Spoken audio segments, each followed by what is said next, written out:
Começa agora o podcast Contra a Regra. Seja muito bem-vinda, seja muito bem-vindo. Contra a Regra está de volta, começando mais um programa nessa temporada para lá de especial, com um formato diferente, mas um formato muito legal, muito informativo. Chegando, portanto, para mais um programa, sempre agradecendo a sua participação, a sua presença, a sua companhia aqui no podcast Contra a Regra, que nos faz seguir adiante nessa nossa trajetória. Comigo sempre o Felipe Strasser. Tudo bem, Felipe?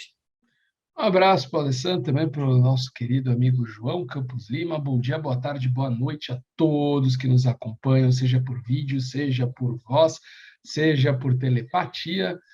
Assunto interessante, vocês já sabem qual é, não vou fazer nenhum mistério, mas também não vou falar qual é, porque o Alessandro vai falar depois. Mas antes, Alessandro, introduza este nobre senhor, que vai falar nosso outro companheiro aqui de bancada, que estará fazendo aniversário.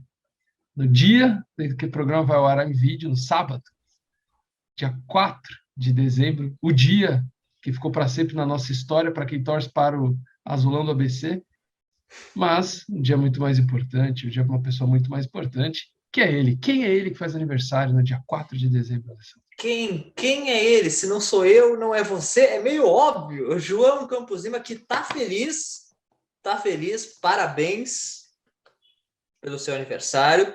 Tomara que não tenha um presente hoje e que não tenha um presente no futebol, tá? Mas de qualquer forma, parabéns, palmas para o João, um grande amigo aí que se somou ao Contra a Regra, que está nos ajudando aí nessa temporada. Tá indo muito melhor que o nosso antigo, né, representante. Um abraço também para o Gustavo. João Campos Lima, sempre presente aqui no Contra a Regra. Seja bem-vindo, João, e parabéns, feliz aniversário. Muito obrigado, Alessandro, muito obrigado, meus queridos amigos, por terem me parabenizado. Estou feliz por estar fazendo mais um ano de vida, por poder estar com vocês no programa. Então, nada melhor do que poder comemorar essa data junto com vocês, fazendo mais um programa. Eu aproveito para fazer aquele cumprimento especial também a todo mundo que está nos acompanhando. E vamos para esse programa que, para mim, hoje vai ser bastante especial. Espero que seja também para todo mundo que esteja junto conosco. Olha aí, e aí, para quem está acompanhando no YouTube, e aí tem que estar inscrito no nosso canal, tem que ir lá nos acompanhar, pode ver agora a cena do Felipe Strasser. Está muito engraçado, cara. O Felipe é o showman do Contra a Regra, né? Parabéns, João. Felicidade sempre. Abraço, amigo. Muito obrigado. Valeu mesmo. Então, aproveito para te convidar de novo para acompanhar a cena artística que o Felipe fez no YouTube. Para você que está acompanhando na versão podcast, vai lá no YouTube, vale muito a pena. O Felipe é maravilhoso nesse tipo de coisa. Ele sempre coloca depois o local que faz parte do assunto do episódio. Então você acompanha lá e a gente está cheio de novidade. Então vale a pena nos seguir em todas as redes sociais. No YouTube, para acompanhar o programa em vídeo, mas também os shorts, vídeos menorzinhos com análises dos nossos entrevistados, está bem legal. No YouTube, você acompanha nossos reels também com essas análises dos nossos entrevistados, as análises sobre os temas que a gente trata por aqui. Facebook, o Twitter, que tem o fio que o João sempre faz a cada programa, muito interessante também, com um resuminho de tudo que o nosso entrevistado tratou ao longo do episódio. Nos acompanha também no Deezer, no Google Podcasts, no Spotify para acompanhar as versões em podcast, além, é claro, do LinkedIn. E eu acho que eu não esqueci nenhum, porque são tantos, a gente está em todas as redes, eu acho que eu falei todas.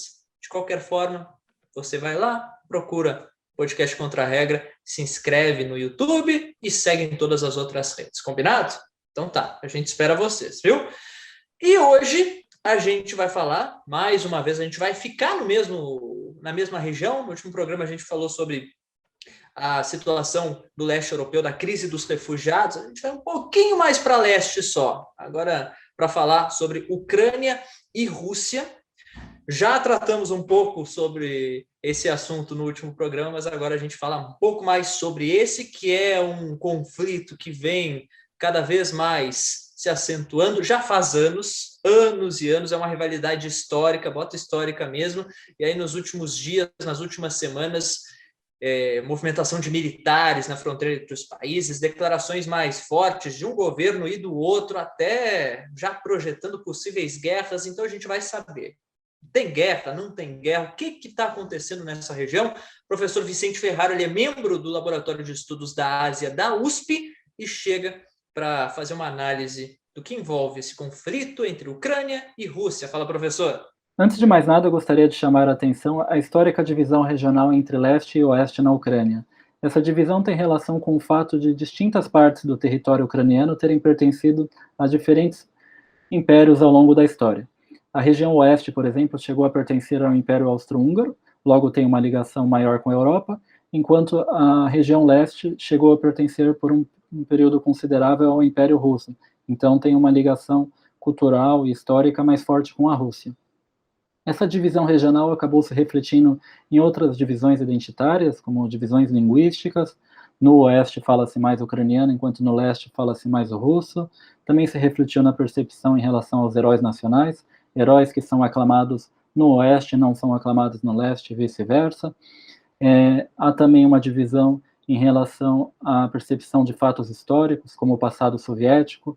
O passado soviético é visto de maneira negativa no oeste, enquanto no leste é visto de certa maneira de um jeito positivo. Há também uma polarização geopolítica. No oeste busca-se uma aproximação maior ao ocidente, uma integração com a União Europeia e mesmo com a Organização para o Tratado do Atlântico Norte, a OTAN, enquanto no leste busca-se uma maior integração com a Rússia e com blocos regionais promovidos pela Rússia.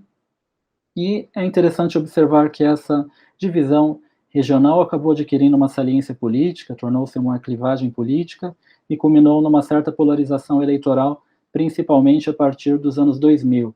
Então, essa polarização eleitoral foi marcada por uma certa alternância de poder entre líderes, ora pró-Rússia, ora pró-Ocidente, e ela teve um momento de maior tensão em 2014, quando o presidente Viktor Yanukovych, um presidente pró-Rússia, foi derrubado após recusar-se a assinar um acordo de associação com a União Europeia. Com a derrubada de Yanukovych, algumas lideranças nacionalistas ascenderam ao poder, e isso foi visto com certo receio em regiões do leste mais orientadas à Rússia, né? Essa crise política em 2014 acabou culminando com a incorporação da Crimeia à Rússia. A Crimeia era uma região que até 1954 pertencia à Rússia, então ela tinha fortes laços culturais e étnicos com a Rússia, e dentro da Ucrânia ela era uma das regiões com maior tendência pró-Rússia, e a região do Donbass, também no leste, também pró-Rússia, que acabou iniciando um movimento separatista em 2014, com ajuda direta, ou seja, militar, russa, e com ajuda indireta, com voluntários russos e de outros países, inclusive com brasileiros que acabaram lutando na região. Há uma disputa de narrativas em relação a esse conflito. A Rússia afirma que este é um conflito étnico, um problema interno da Ucrânia, que foi originado por um golpe de Estado liderado por nazistas, né? Essa seria a versão russa do conflito, e a versão ucraniana. Lideranças ucranianas afirmam que o conflito é quase que 100% uma invasão russa, ou seja, não haveria um movimento autóctone separatista ali, mas haveria sim uma invasão russa mediada por mercenários russos e por outros grupos sob o controle da Rússia. Então, essa forte disputa de narrativas. O conflito tem uma importância muito grande por ser o maior atrito, a maior tensão entre a Rússia e o Ocidente desde o fim da Guerra Fria. Uma série de sanções foi imposta contra a Rússia. É um dos maiores conflitos geopolíticos deste século, com alto potencial de instabilidade. E é interessante chamar a atenção ao fato de a aproximação da Ucrânia com o Ocidente remeter à histórica queixa da Rússia em relação à expansão da OTAN. Né? Geopolíticos do Ocidente por vezes defenderam a formação de um cordão sanitário militar que isolasse a Rússia geopoliticamente, enquanto a Rússia via esse cordão sanitário como uma certa ameaça à sua segurança nacional. Né? A Rússia defendia a criação de uma zona tampão nos países vizinhos, nas regiões vizinhas ao seu território, como um certo mecanismo de proteção contra potências hostis. A Rússia também questionou o fato de o Pacto de Varsóvia ter sido extinto após o fim da Guerra Fria, e a OTAN, que foi formada para conter a União Soviética, ter continuado a existir. Então isso foi algo muito questionado tanto por Putin quanto por Yeltsin, seu antecessor. A OTAN não deveria existir, dado o fato de que a Guerra Fria terminou.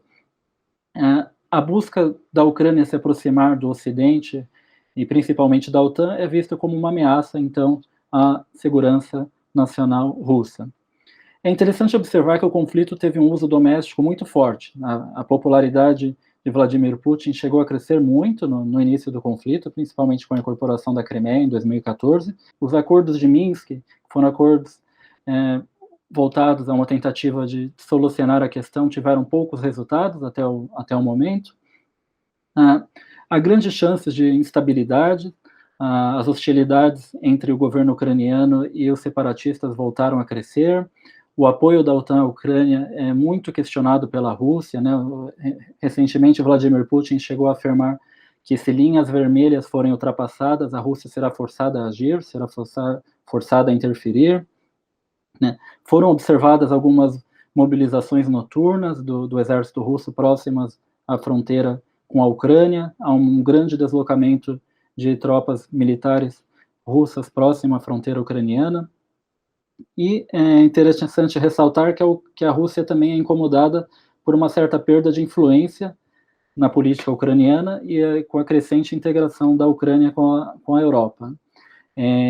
Recentemente, observou-se uma certa ruptura no diálogo da Rússia com o presidente ucraniano, e pode-se dizer também que a Rússia está se sentindo, no momento, com uma maior margem de manobra na questão ucraniana, né, dada a crescente dependência da Europa em relação ao gás russo, ao fato de o Ocidente estar, de certa maneira, dividido, inclusive em relação a qual posicionamento deve ser adotado em relação à Rússia, ao impacto limitado das sanções econômicas impostas contra a Rússia, ou seja, elas tiveram um impacto, mas o impacto foi limitado, e também ao fato de o foco geopolítico do Ocidente na crise do Mar do Sul da China, aparentemente ter tirado um pouco a atenção do cenário europeu. A grande questão é se essa mobilização de Putin próxima à fronteira ucraniana é uma dissuasão contra tentativas da Ucrânia de eventualmente retomar o controle sobre as regiões separatistas ou se aproximar ainda mais da OTAN, ou, embora menos provável, está relacionada a um planejamento russo para uma eventual invasão da Ucrânia. Ou seja, ainda é muito cedo para fazer previsões.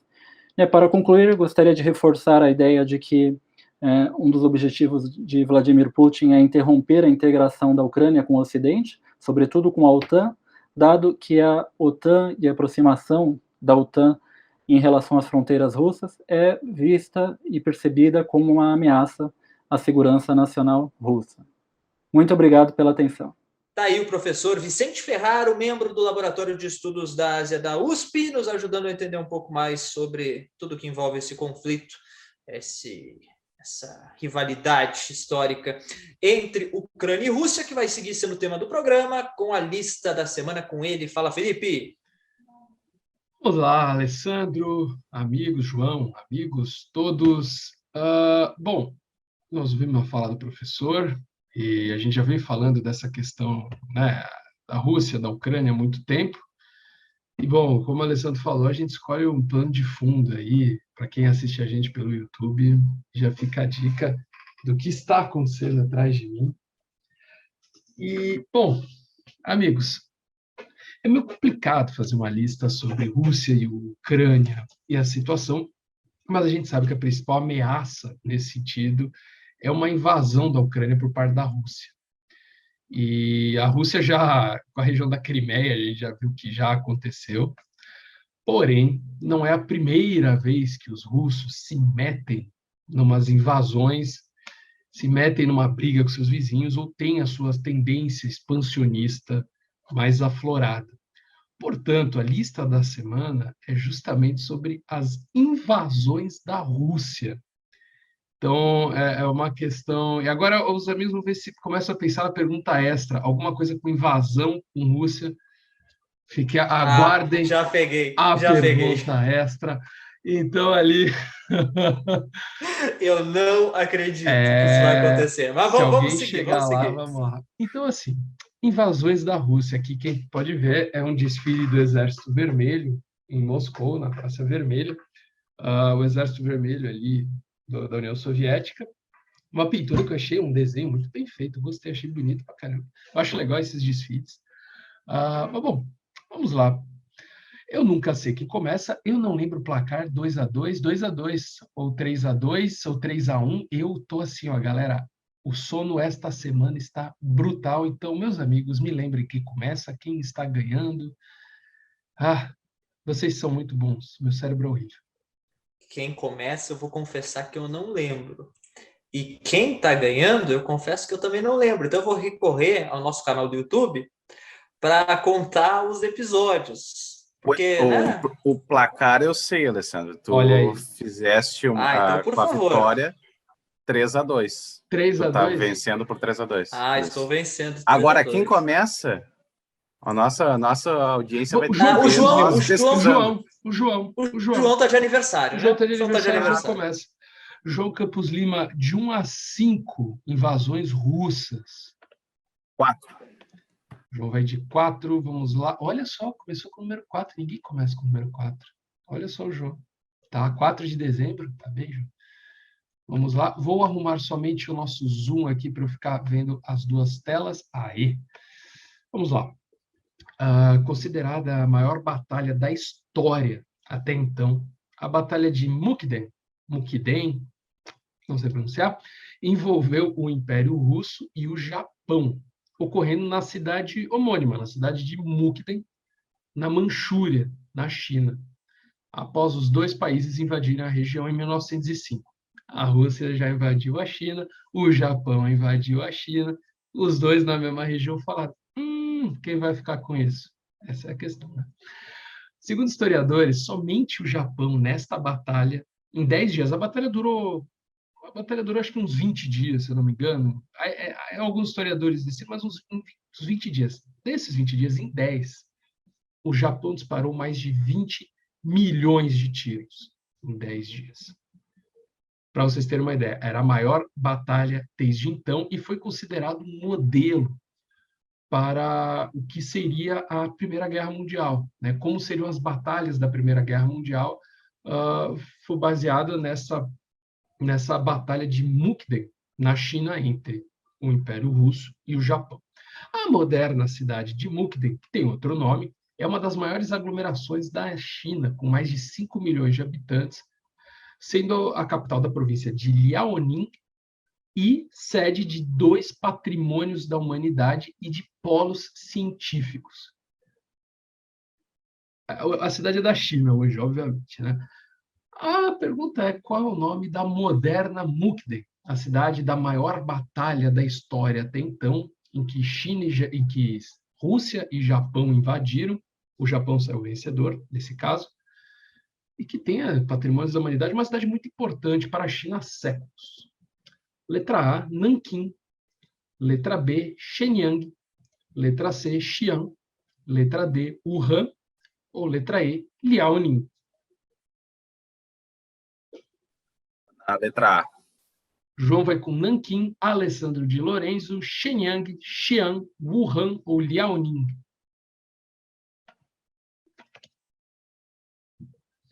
Agora sim. Tu chegou a citar o nome da província? Citei. Pode repeti-la? Liaoning. E agora pode repetir as alternativas? Claro, Shenyang, Xi'an, Wuhan ou Liaoning. Eu acho que é Xi'an.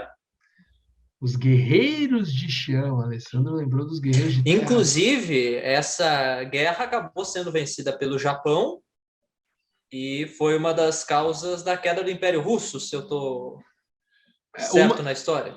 Por causa do custo dispendiado na guerra, a Rússia com aquele sistema feudal, foi tudo uma sucessão em 1905, o Império Russo caiu uma década depois, 12 anos depois, com Um dos agravantes, vai. isso, dos agravantes do sistema russo que já estava mais para lá do que para cá. Bom, com a construção de uma ferrovia do sul da Manchúria, essa cidade se tornou uma fortaleza russa que a Rússia ocupou durante a revolta dos Boxers. E essa guerra que nós estamos falando foi a Guerra Russo-Japonesa, de 1904 a 1905. Então, a batalha do dia 19 de fevereiro a 10 de março de 1905, essa cidade, após ser conquistada pelo Japão, foi uma das principais bases para a expansão japonesa na região e sede do vice-reino chinês na época, mais para frente. Nós estamos falando de uma cidade, gente, uma cidade que tem patrimônios da humanidade como uma mini cidade proibida. Na verdade, não é mini, é uma cidade proibida e mausoléu do imperador do século XVII.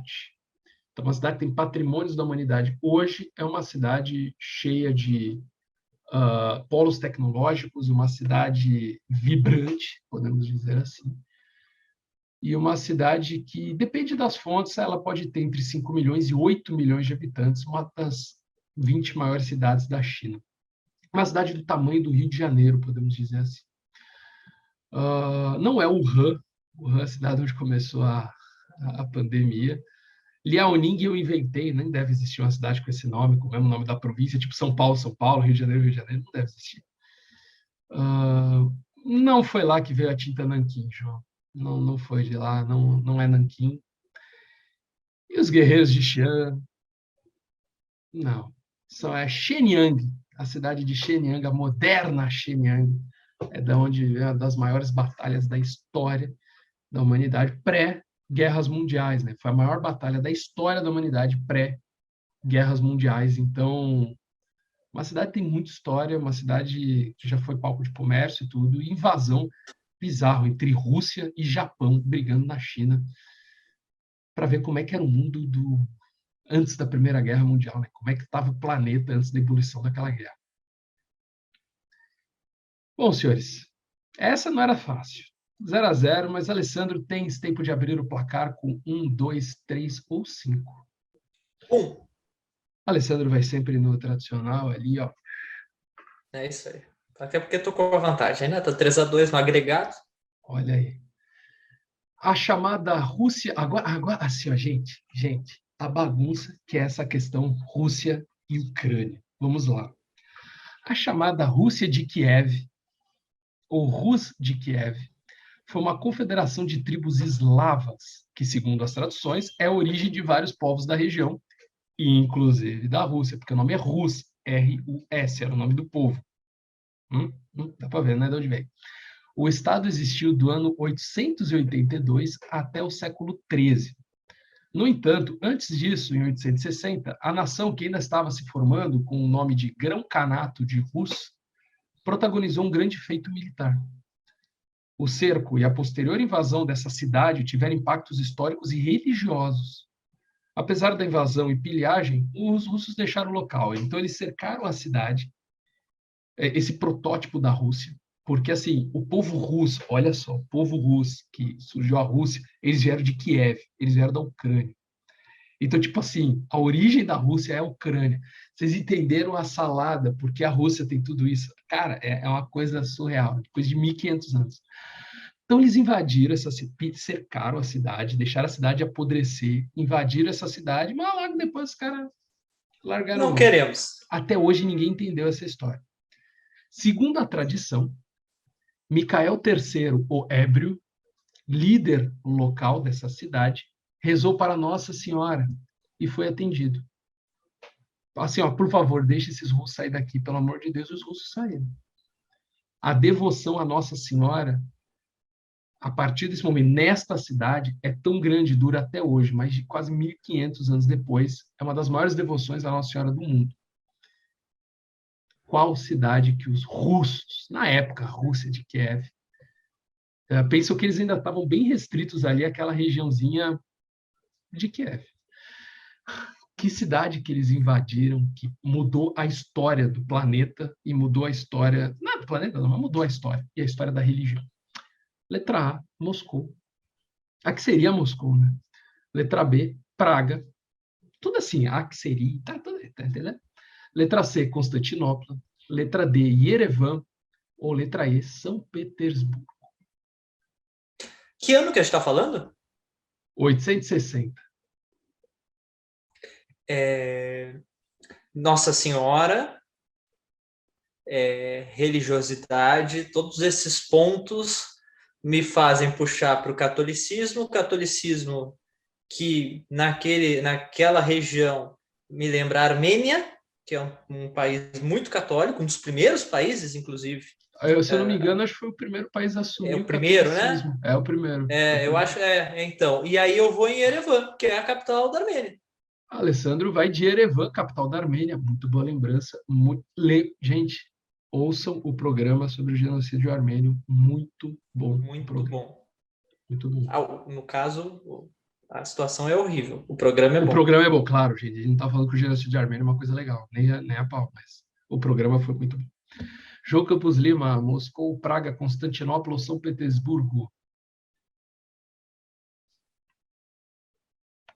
Eu iria na mesma opção do Alessandro, mas eu vou então de Constantinopla. Constantinopla. João vai de Constantinopla, o Alessandro vai de Yerevan. Os caras lembraram das duas...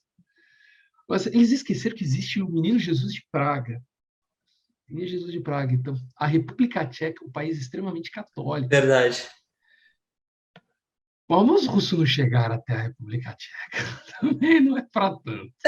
Eu descartei um pouco por causa da distância, eu confesso. Não chegou para tanto. O negócio é o seguinte, o Alessandro mora em São Paulo. O Alessandro já deve ter ouvido falar do templo de Teotocos. Não sei se ele já ouviu falar Teotocos em São Paulo.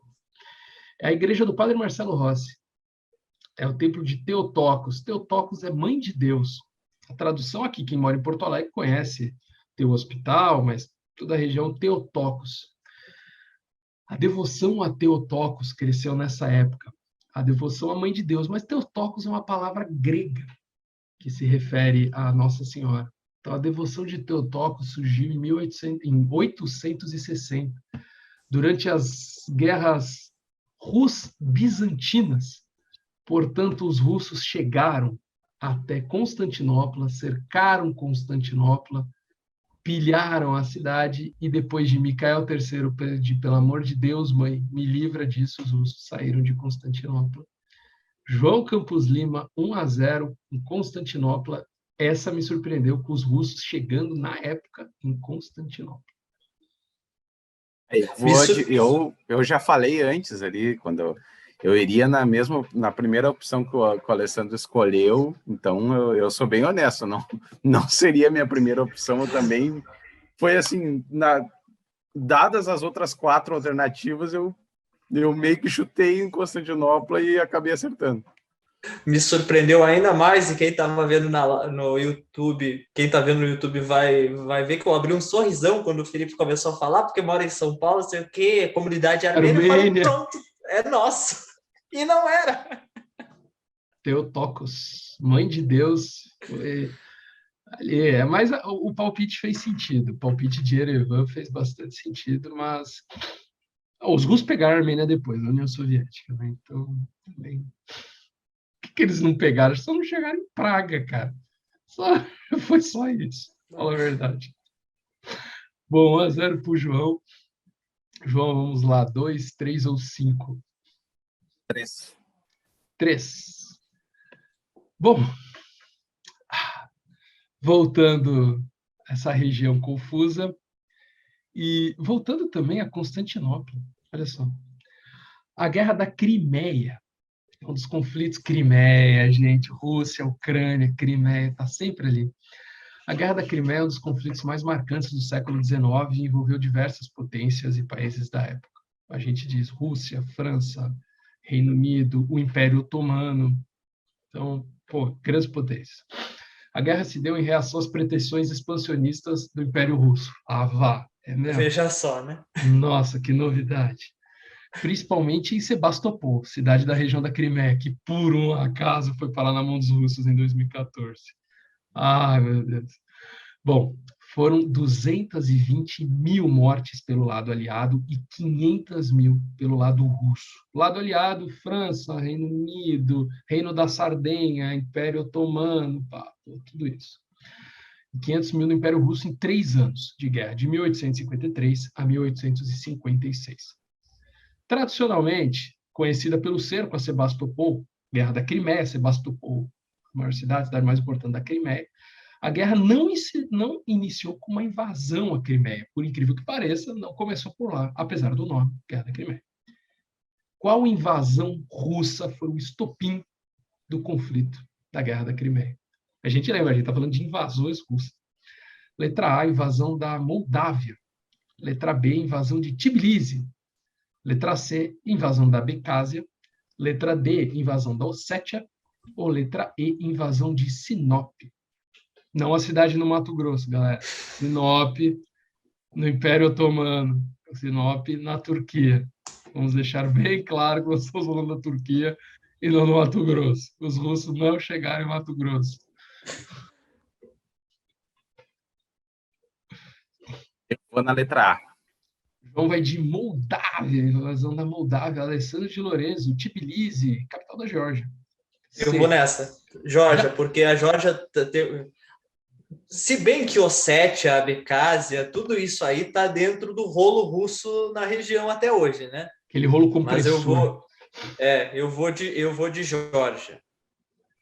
A Guerra da Crimeia é muito curiosa, porque ela foi uma das primeiras guerras bem, digamos, modernas, né, da humanidade, assim, menos, claro, usavam cavalos, ainda até que na Primeira Guerra se utilizaram cavalos e tudo, mas foi uma guerra para medir força entre potências já. Naquela época que estava uma corrida armamentista e tudo, e o czar Nicolau I, ele reivindicou os direitos de proteger os lugares santos de Jerusalém. Então, ele invocou uma cruzada até Jerusalém, que passaria por cidades como Constantinopla, passaria o rodo geral.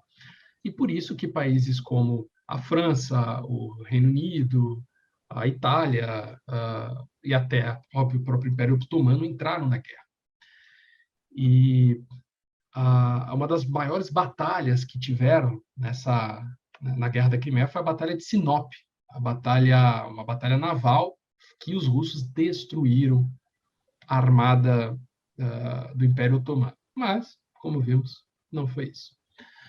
A Abcásia e Ossétia, aquilo vai e volta, entendeu? Não foi isso. A Guerra da Crimeia... Ele vai deixar na emoção. Claro. É curioso que essa guerra surgiu a enfermagem. A enfermagem surgiu lá com a Florence Nightingale. Ela começou a cuidar dos soldados, ela desenvolveu técnicas a partir da Guerra da Crimeia, onde ela trabalhou, e foi dali que surgiu a enfermagem. Então, assim, foi uma guerra importante pra caramba. Por exemplo, o Reino Unido entrou porque a Rainha Vitória tinha medo que Constantinopla caísse nas mãos dos russos. Viu que os caras já tentaram várias vezes pegar Constantinopla. E, por incrível que pareça, os russos falaram assim, quer saber? Vamos pegar quem está aqui do lado. Esses caras que falam latim aqui perto, os moldávos, os romenos, eles falam lá, vamos invadir esses caras aí. E foi a partir dessa invasão ao Moldávia e a Valáquia, na Romênia, que começou a Guerra da Crimeia, por incrível que pareça, foi na Romênia, na Moldávia, que começou a Guerra da Crimeia, 2-0 para João Campos Lima. Que isso, João? A recuperação. Tá muito disputado, uma semana para cada um. Na semana retrasada eu fui muito bem, eu pensei, agora eu vou embalar. Na semana seguinte veio o Alessandro e agora... Se bem que eu comecei bem, né? Não tem nada encerrado ainda. Temos ainda disputa acontecendo, Não, mas foi uma boa arrancada. Eu já percebi que sempre que eu perco de 0, né? É sempre 3-0, 4-0, 5-0, tá complicado. Só que hoje eu fico muito irritado, porque eu acho que eu tô indo bem. As minhas respostas fazem sentido. E eu sempre acho que eu tenho muita chance. E aí vai lá e o Felipe... Não. Para vocês verem o tamanho da complexidade de qualquer conflito que entra a Rússia. A Rússia, cara, a gente fala, a Rússia é um país de 17 milhões de quilômetros quadrados e é um país sempre com muita tendência expansionista ao longo dos anos. A gente viu já no ano 860, quando eles ainda eram um protótipo de país ali na região da Ucrânia, ali, os caras já invadiram Constantinopla, uma das cidades mais importantes do mundo na época. E você para pensar o que os caras já fizeram. Então, assim, a Rússia, passa o trator quando os caras querem passar. E quando eles estão com medo, eles vão para a Sibéria também. Né? Assim, eles também se largam para aquele interiorzão, né? Vamos falar bem a verdade. Os caras se cagam de medo, larga Moscou, São Petersburgo, fica aí. Vai para os interior. Vai lá. É isso que eles fazem. Mas fazem bem. Vou fazer. Claro que não ganharam todas as guerras, perderam a guerra da Crimeia, que nós falamos aqui, perderam a guerra da Crimeia, perderam essa guerra russo-japonesa, mas, por exemplo, a Rússia de Kiev ganhou essas batalhas em cima dos bizantinos, venceram, e, bom, não posso falar mais, tem mais coisa depois do break. Não tem break, é só o Zoom acabando mesmo. Pronto, demos o break necessário pelo Zoom. Zoom patrocina a gente, vai lá, para a gente poder pagar o programa de vocês. Aí a gente não precisa fazer esses pauses. Vou fazer um negócio aí, ó, joguinho ali, ó, jogo rápido. Pá, Zoom, ó. Bom, antes de ir para a pergunta 3, tem um colega que fala da Sibéria, João Campos Jordão. Se falaste na Sibéria, eu lembrei só para fazer um comentário, de Dostoiévski, que também teve uma parte da sua vida muito importante lá, Prisão e Exílio, de Dostoiévski. Então não é só uma rota de fuga dos russos, mas é um lugar muito importante para um dos principais escritores da história da Rússia e da história da humanidade. Cara, depois dessa, o Alessandro, ele ganhou a lista. Ponto para o João. Eu vou embora. Tchau para vocês. Dostoiévski. E o contra-regra é cultura, né? E a Sibéria serviu para a União Soviética nos gulags, né, os campos de trabalho forçado também, então eles mandavam os caras que eles não queriam para os gulags. Não, a União Soviética só aperfeiçoou o que já era feito desde sempre na Rússia. Obviamente, tu tem a Sibéria, os caras jogavam lá. Mas não vou me deter a isso, porque o João falou de Dostoiévski, o que é um... Essa temporada do Contra-Regra, modéstia à parte, é muito conhecimento, né? E eu não digo nem que é o conhecimento nosso, porque eu aprendo, a quantidade de coisa que eu aprendo fazendo esse programa é o professor entrevistado sempre nos dando uma aula sobre o assunto. Aí vem o Felipe com uma lista, umas coisas que eu nunca ouvi falar, também é um conhecimento. Aí vem o João e fala do Dostoiévski. Aí acabou. Porra, aí... Eu vou embora. Fyodor Dostoiévski. Alessandro de Lorenzo, 2 ou 5 é ali, você sabe. 5. E agora é desespero, né? Porque eu sou o Grêmio lutando contra o rebaixamento. Qualquer erro acabou. Falou. Vamos começar. A guerra russo-georgiana foi, para não estender, a guerra russo-georgiana foi um conflito que estourou em agosto de 2008, quando a Rússia, em defesa de rebeldes da independência, que pediu a independência da Ossétia do Sul e da Abcásia, a Rússia invadiu a Geórgia, mais precisamente a região da Ossétia do Sul. O conflito, que durou menos de um mês, foi resolvido com acordos entre as partes, após os russos ficarem a apenas 55 quilômetros da capital georgiana, Tbilisi. Para vocês terem uma ideia, a secretária de Estado dos Estados Unidos, Condoleezza Rice, teve que voar, não lembro se ela era secretária ou ex-secretária, mas ela teve que voar para Tbilisi para tentar costurar o acordo enquanto a Rússia estava chegando em Tbilisi. Para você ter uma ideia do caos que estava. Entre o que foi acordado, a Rússia reconheceu a independência da Ossétia do Sul e da Abcásia, aumentando a sua influência na região. Mas já falamos disso em outros programas, vale ressaltar que a Rússia é o único lugar que aceita a independência da Ossétia do Sul e da Abcásia. Acho que fora um ou outro país ali, mas entre as 200 nações do mundo, digamos assim, a Rússia é o único lugar que reconhece. Porém, essa guerra, quem se lembra dela, vê que, né, quem lembra da guerra, vê que a situação era bem complicada na época. Tinha até um temor de da guerra se espalhar pelo continente,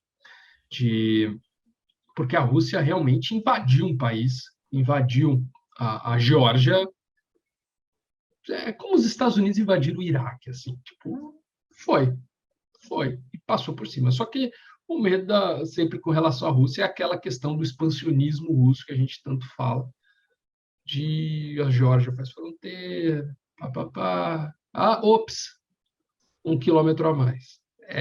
O problema com a Rússia muitas vezes é esse, ops, 1 quilômetro a mais. Mas, vamos lá. Esse evento dramático, foi uma guerra, ele teve combustível um outro evento, de 2008. Qual foi esse evento que gerou burburinho na região, que gerou uma guerra, a Guerra Russo-Georgiana? Letra A, o ataque à escola em Beslan. Letra B, a eleição dele. Quem? Ele. Quem? Ele. Quem será? Vladimir como primeiro-ministro russo. Inclusive, bastante tempo sem citar ele, né? Estamos aí com ele. Vladimir Putin. Num programa falando de Rússia, não falar dele? É que vocês demoraram para escolher as 5. Justo. Eleição de Vladimir Putin como primeiro-ministro e vamos dizer seu amigo Medvedev lá para presidente que não manda. Letra C, a alta massiva do preço do petróleo pelo OPEP. OPEP, pá, disparou. Letra D, a independência de Kosovo. Ou letra E, a eleição de Sergei Bagpish como presidente da Abcásia.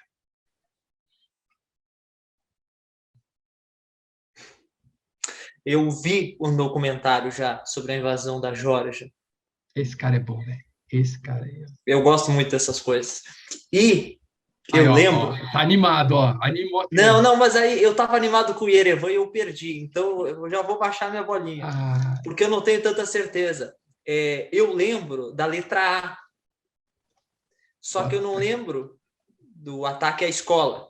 O ataque à escola em Beslan. Eu lembro que foi citado, mas eu não lembro se essa foi a causa.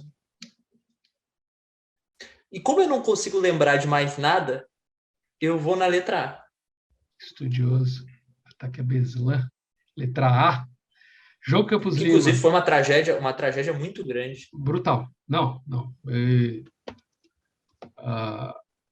Foi a invasão à escola em Beslan e foram quantos? Foram mais de 200 mortos, se eu não me engano, principalmente crianças e adolescentes. 334 mortos, incluindo os chamados terroristas. Foram terroristas, chamados. Os caras invadiram lá e mataram crianças terroristas.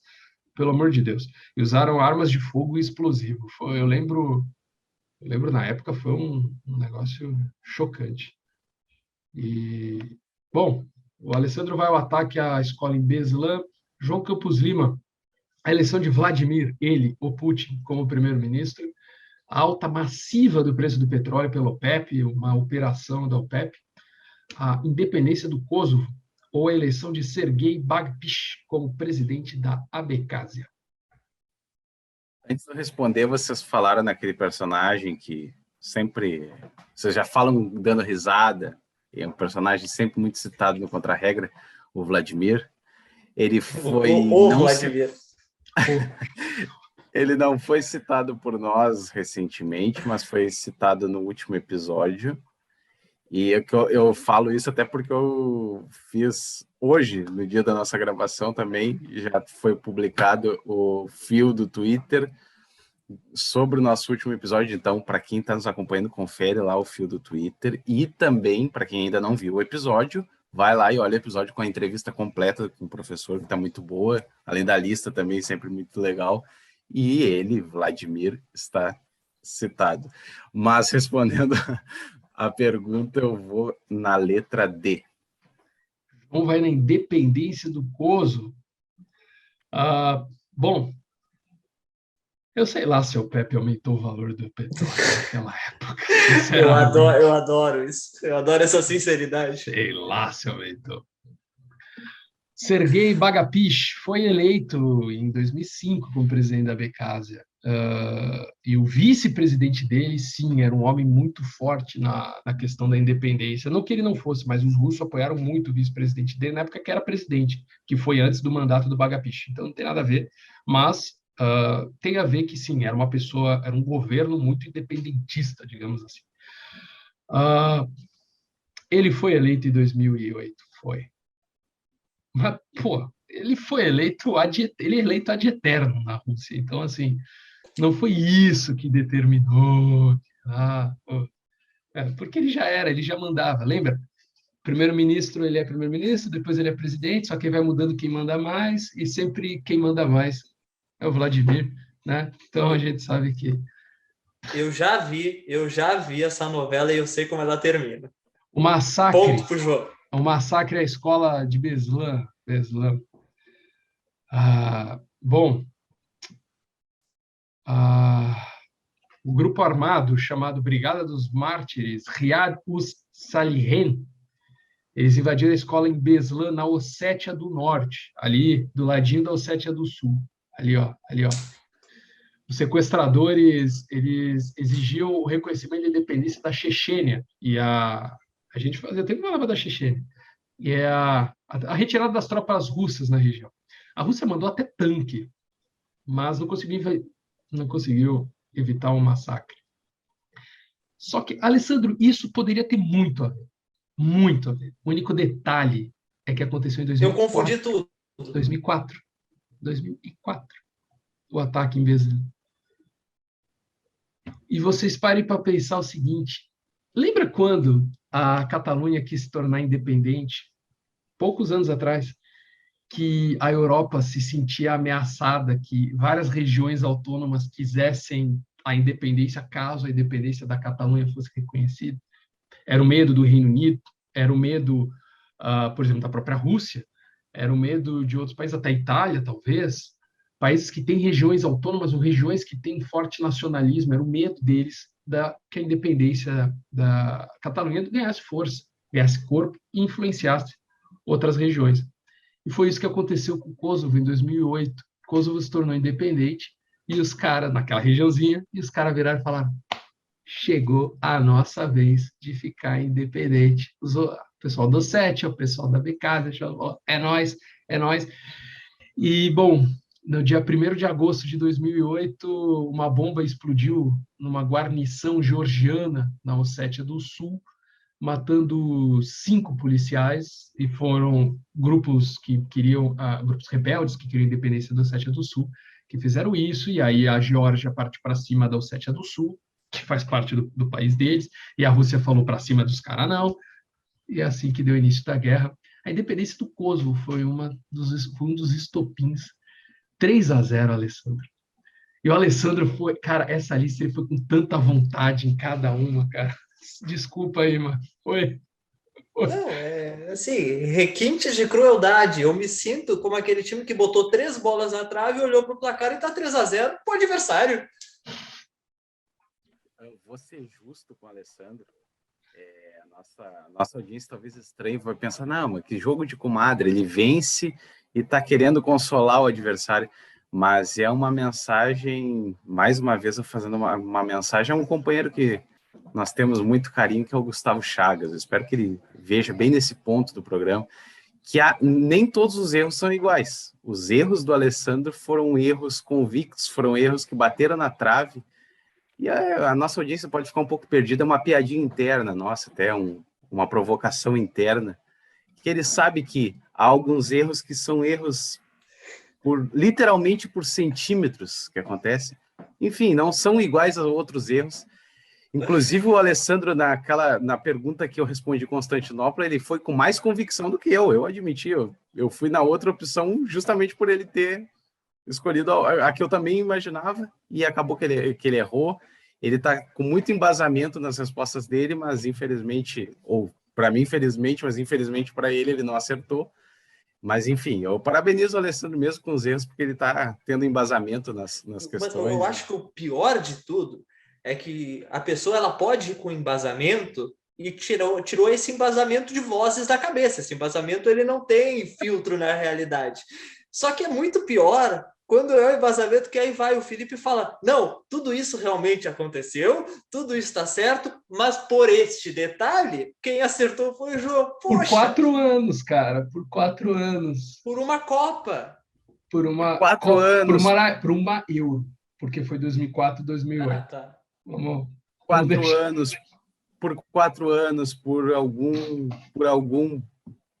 lance não marcado, enfim, por um gol que não foi anulado, enfim, aquela coisa.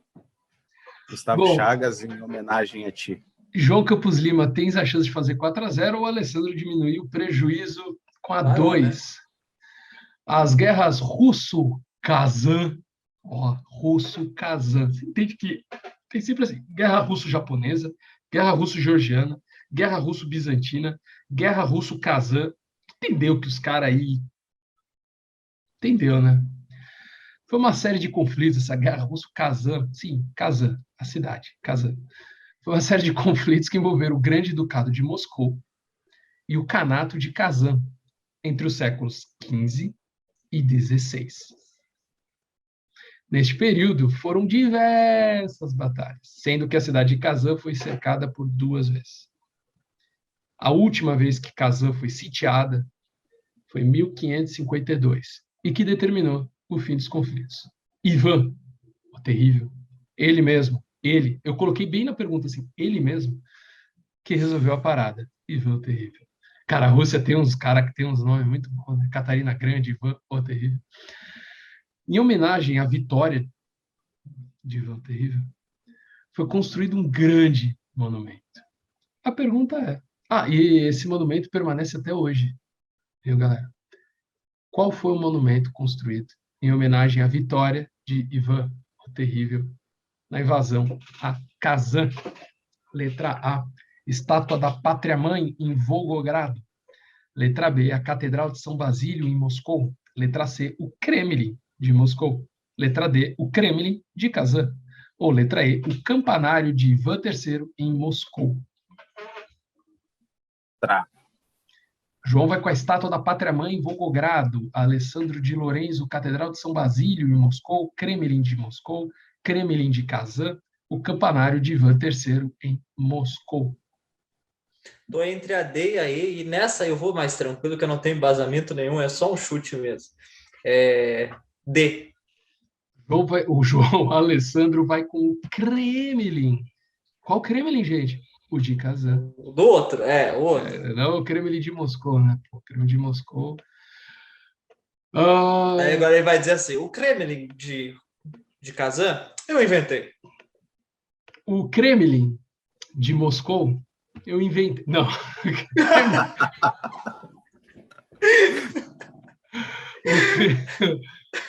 O Kremlin de Moscou, Kremlin significa fortaleza.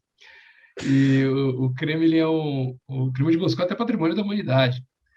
E ele, cara, o Kremlin existe há muito tempo.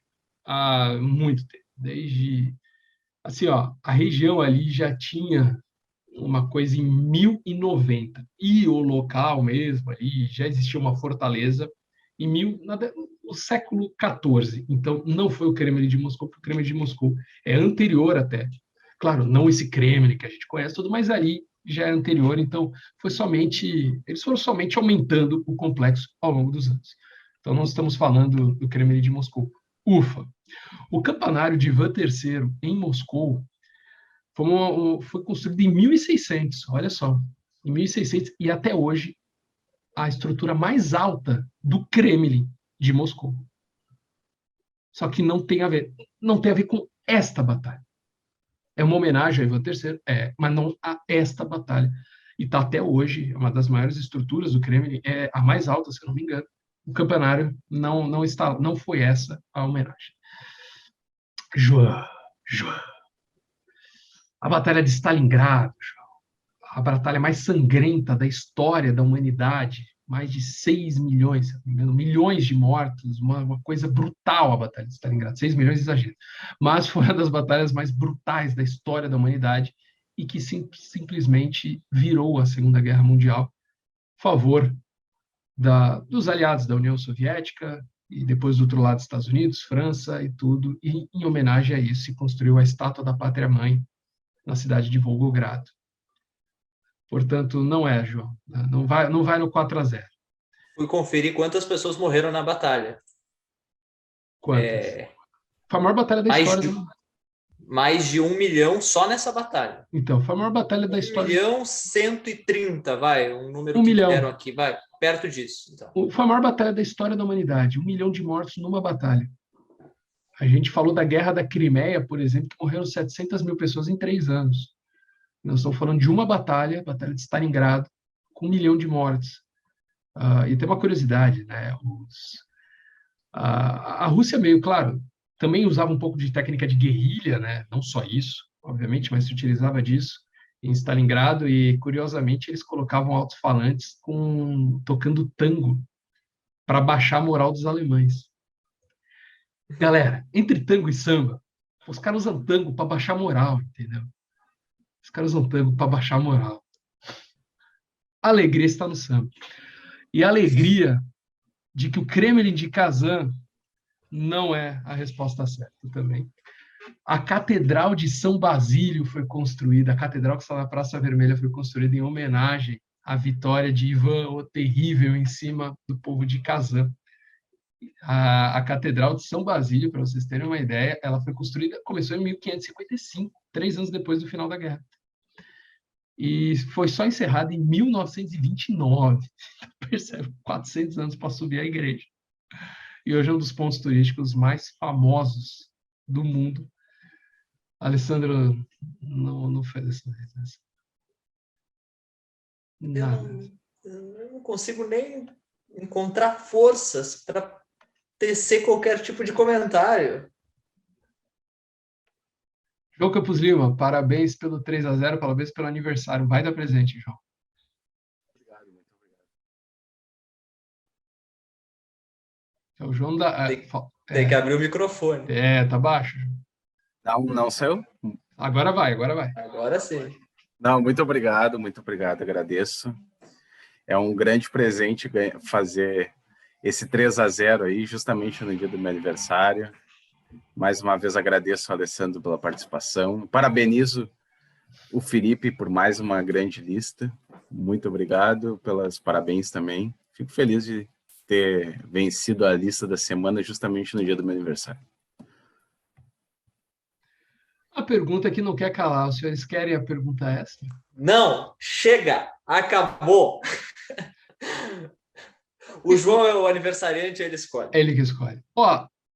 O evento da lista aconteceu no dia 5 de dezembro. Não, sim, né? 5 de dezembro, meu Deus. Show. Nossa Senhora. Vamos lá. Vamos lá, sim. Nós temos que encarar. No dia 5 de dezembro de 1976... Olha o clubismo aí, audiência. 70 mil corintianos invadiram o Maracanã. Calma. Invadiram o Maracanã para assistir a semifinal do Campeonato Brasileiro. Eu quero ver quando é que vai linkar com a Rússia. Tudo bem. Campeonato Brasileiro de 1976. Foi uma das maiores invasões de torcida no mundo. 70 mil pessoas atravessando a Dutra, de São Paulo para o Rio de Janeiro. E entre eles o meu pai. Vamos botar bem nessa, entre eles o meu pai. E o que tem a ver com a Rússia? O jogo começou, uma chuva desgraçada no Rio de Janeiro. O gol do Fluminense, de Pintinho, aos 18 minutos, 1-0 Fluminense. E o Corinthians empata aos 29 minutos. Com quem? Quem fez o gol do Corinthians? Ele, quem? Russo. Claro, Russo faz o gol do Corinthians. Não. Russo empata o jogo aos 29 do primeiro tempo, fazendo 1-1. Pô, falei, invasão e Rússia. Temos tudo a ver com isso. Não. Russo empata o jogo. E a pergunta que não quer calar. Não é possível. O jogo aconteceu no dia 5 de dezembro, no dia seguinte, aniversário do João, o dia que vai o programa ao ar, se der tudo certo, no Spotify, nas outras os outros streams de música, o Alessandro conhece todas as plataformas daí. No dia 5 de dezembro de 1976, ou seja, há 45 anos, a pergunta que não quer calar, Alessandro de Lorenzo, o jogo foi para os pênaltis. Quanto foram os pênaltis? E assim, o seguinte, o Corinthians ganha nos pênaltis e depois vai jogar com o Inter, e o Inter é campeão brasileiro, para te deixar mais tranquilo. Depois de 30 mil corintianos irem para o Beira-Rio. Não me deixa mais tranquilo, porque foge o tema. Aqui, chama o VAR. 3-0. Anula a lista. Alessandro de Lorenzo. Anula a lista. 3-2. Tem um erro crasso. O regulamento não foi seguido. Alessandro de Lorenzo, 3-0, 3-1, O estatuto 3-2, do torcedor foi 4-1 desrespeitado. ou 4-2? 4-1 nos pênaltis dá? 3-0, 3-1, 3-2, 4-1 ou 4-2? Mas é possível fazer 4-1 nos pênaltis? Bom, todos esses placares são possíveis nos pênaltis. São? Todos. Tá, repete aí. 3-0, 3-1, 3-2, 4-1, 4-2.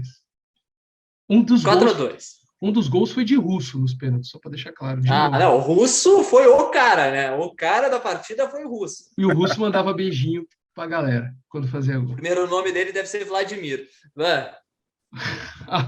João Campos Lima. 3-0, 3-1, 3-2 ou 4-1? 3-0. Olha aí. Ele, pelo jeito que ele falou, ele lembra. Ele estava lá. Ele estava lá no Maracanã. José Carlos dos Santos era o nome do russo.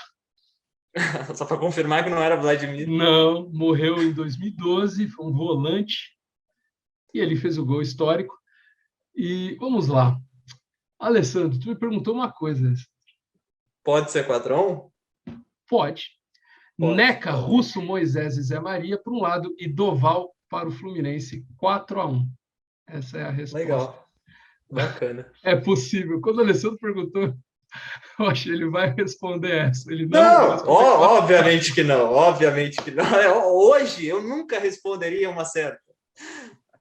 Hoje, até se fosse certa eu responderia, ela se tornaria errada. O Alessandro, e nessa disputa de pênaltis, o Carlos Alberto Torres, o Capita, perdeu um pênalti. Ainda mais deixar bem claro. E Rivelino jogou contra o Corinthians nesse jogo. Então, um jogo... E mostra o seguinte, Alessandro, esse é aquele típico jogo seu, que é aquele que o time faz de tudo. Consagra o goleiro adversário. O cara consagra o goleiro. O cara consagra. Faz tudo e o goleiro faz aqueles milagres. Só que, geralmente, esses jogos são 1-0. Mas nessa, além de você consagrar o goleiro adversário, você consagrou o atacante adversário. Perdão, mas o João empata a lista. Eu vou dizer uma coisa. Essa está sendo a temporada mais equilibrada. Mais assim, cara, tá muito boa essa temporada da lista aqui. Essa temporada tá fantástica. Gustavo Chagas, que nem o João falou. Gustavo, tu ficou temporadas e temporadas ali, enquanto o João começou a... Tu vê que o Alessandro se preocupou agora, né?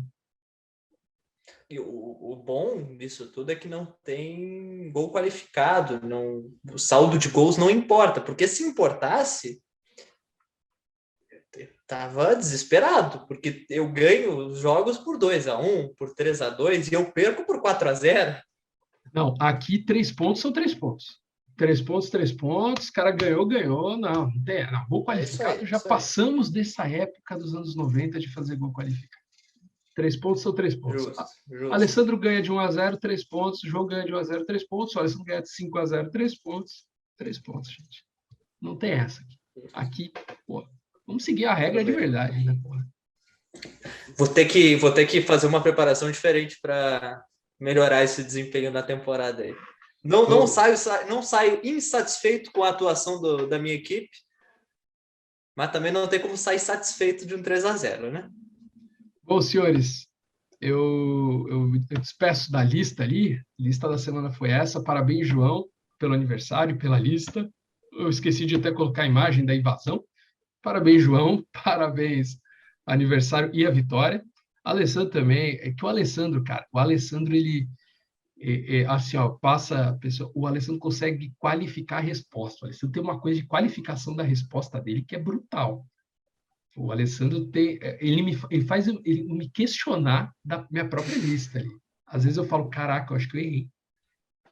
Eu acho que eu errei. Porque o Alessandro é bom demais, entendeu? Então, assim, parabéns aos senhores que me fazem fazer uma lista cada vez mais complexa, pegando mais assuntos ali, porque vocês são muito bons, de verdade. Vocês são muito bons. Então, assim, cada vez mais eu tenho que subir o sarrafo dessa lista, porque fica cada vez mais difícil fazer uma lista da semana. Eu fico curioso para saber como que ficou a reação da nossa audiência vendo essa pergunta extra. O Alessandro vai concordar comigo, porque poucas vezes eu vi algo tão forçado. Então, é isso. Eu vou dar a explicação. Eu e o Alessandro, nós iríamos imaginar um link assim com algo, não com um jogador russo. Sei lá, que a seleção da Rússia tinha jogado um dia antes. Teria alguma excursão para a Rússia. O presidente da Rússia estava na cidade. Sei lá. Eu vou dar a explicação. Essa hora que nós estamos gravando agora é 1h03 da manhã.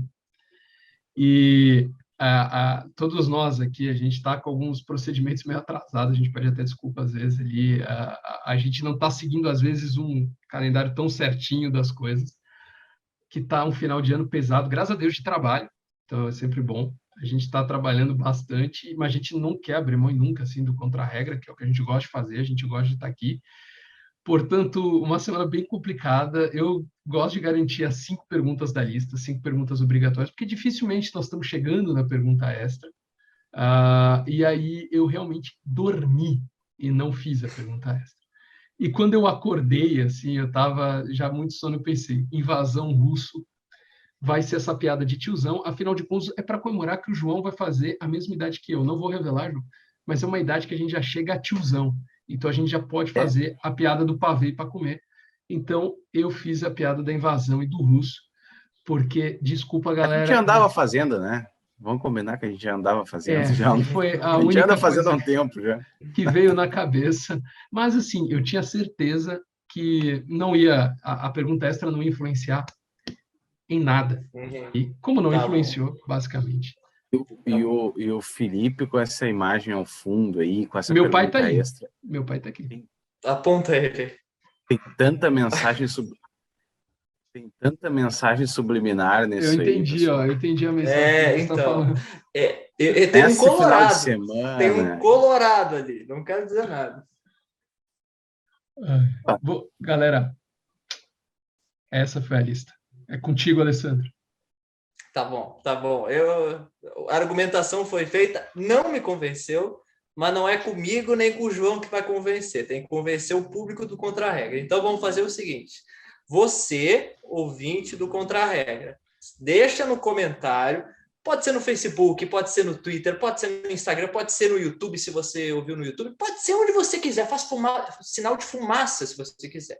Valeu ou não valeu a lista? A gente vai impugnar ou não vai impugnar por conta disso? João!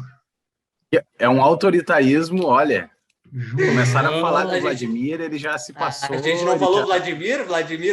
Baixou o Vladimir aqui.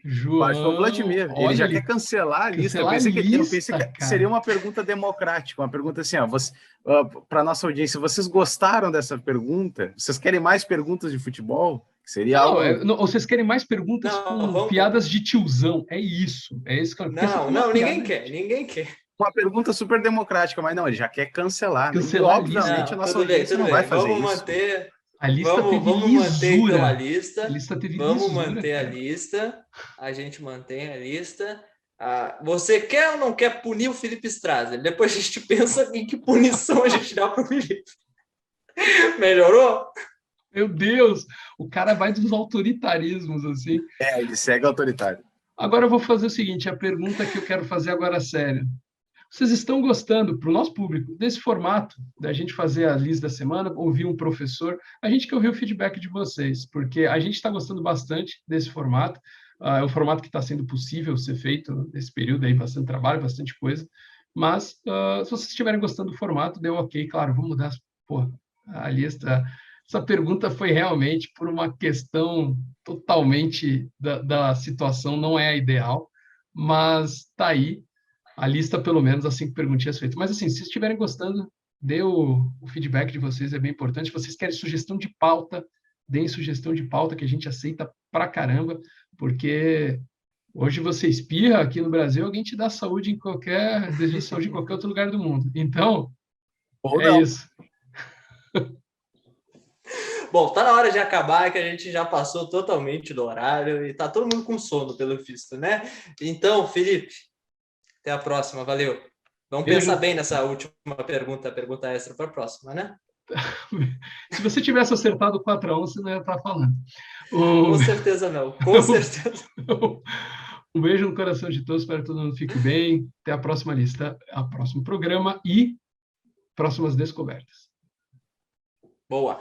João Campuzimo, grande vencedor e um aniversariante. Parabéns em dobro para você e vai Corinthians. Essa frase final aí é uma Não frase é culpa que derruba todo o parabéns. Enfim, vamos deixar assim. Deve ser a mágoa por ter perdido a lista, enfim. Também. E uma torcida muito grande para esse final de semana, mas enfim, independente das nossas brincadeiras, foi um prazer ter participado. Agradeço por vocês terem me felicitado. Foi muito bom passar um pouquinho do meu aniversário aí com vocês, com a lista, com mais um grande programa, com a entrevista com o professor, enfim, mais um grande programa do Contra a Regra. Eu espero que a nossa audiência goste. E esse programa, mais uma vez, é para todos vocês que estão nos acompanhando. Um grande abraço, meus amigos. E eu espero que todo mundo tenha se divertido. Eu perdi, mas me diverti bastante. Né? Fazia tempo que eu não me divertia gravando um programa. E também aprendo muito, né? Então, espero que você também tenha aprendido bastante. Na semana que vem tem mais, a gente te espera. Tchau, tchau!